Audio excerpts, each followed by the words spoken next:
साथियों, जय Bhim. Real news channel में आपका हार्दिक स्वागत है। कल से खबर चल रही है, शेख हसीना बांग्लादेश की प्रधानमंत्री ने इस्तीफा दिया और देश छोड़कर भागी।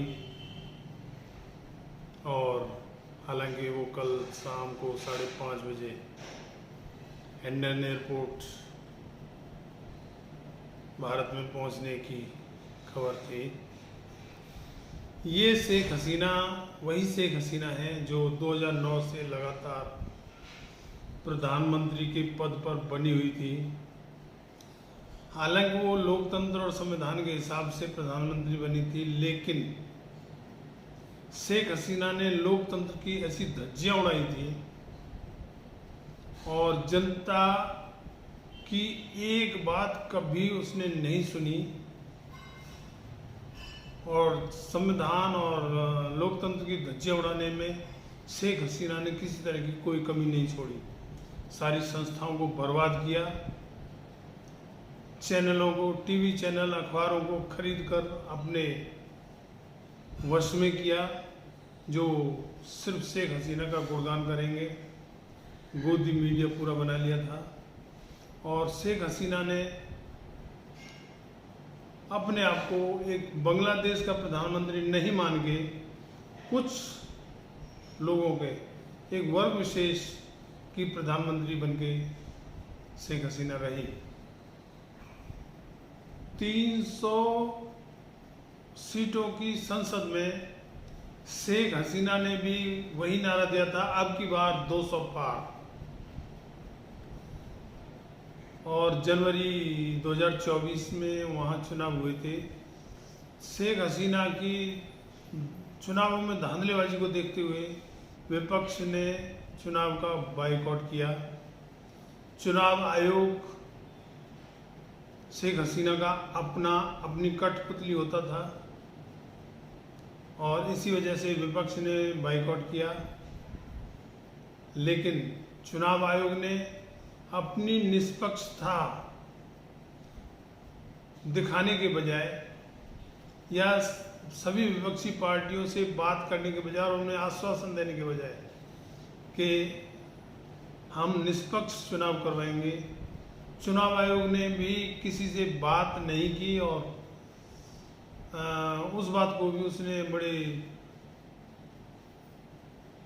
अपनी विजय के रूप में और अपनी निष्पक्षता माना और चुनाव करवाए।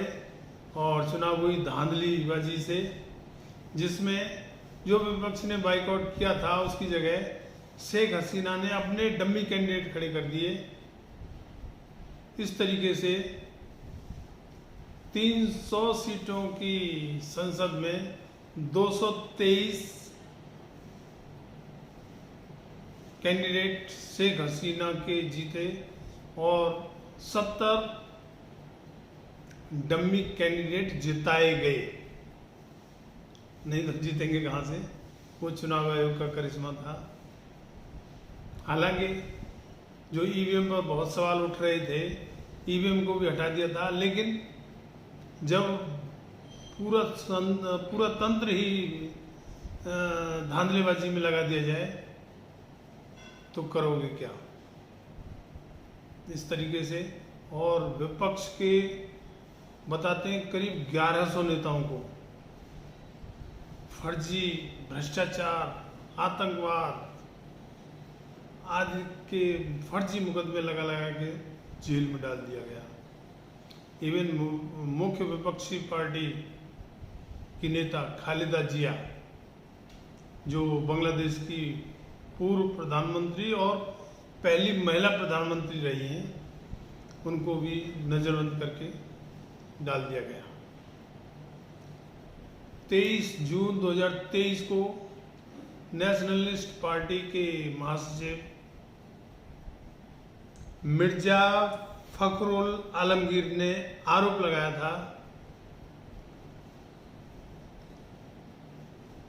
कि शेख हसीना इतनी नीचता पर आ गई हैं,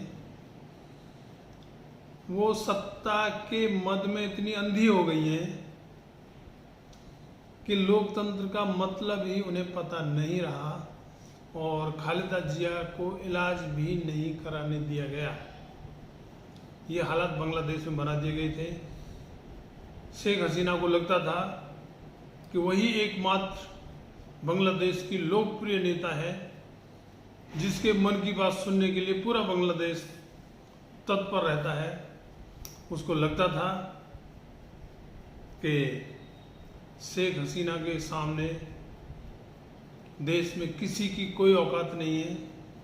अगर कोई विपक्षी पार्टी का नेता या पत्रकार जो स्वतंत्र पत्रकारिता करना चाहता हो, उनको किसी भी तरीके से फर्जी केस लगाकर जेल में डलवा देना और विपक्ष मुक्त बांग्लादेश बनाना शेख हसीना का मकसद था। शेख हसीना एक वर्ग की प्रधानमंत्री बन के रह गई और शेख हसीना को लगता था कि और किसी पार्टी को जनता चाहती ही नहीं। हालांकि शेख हसीना उस लोकप्रिय नेता मुजीबुर रहमान की बेटी है, जो मुजीबुर रहमान बांग्लादेश के जनक माने जाते थे और जिन्हें राष्ट्रपिता बांग्लादेश में कहा जाता था। शेख हसीना की इन करतूतों की वजह से करीब 53 साल में 53 साल इसलिए कि 1971 में बांग्लादेश बना था और अब 2024 है तो 53 साल हो गए। बांग्लादेश को इस स्थिति में पहुंचा दिया कि आज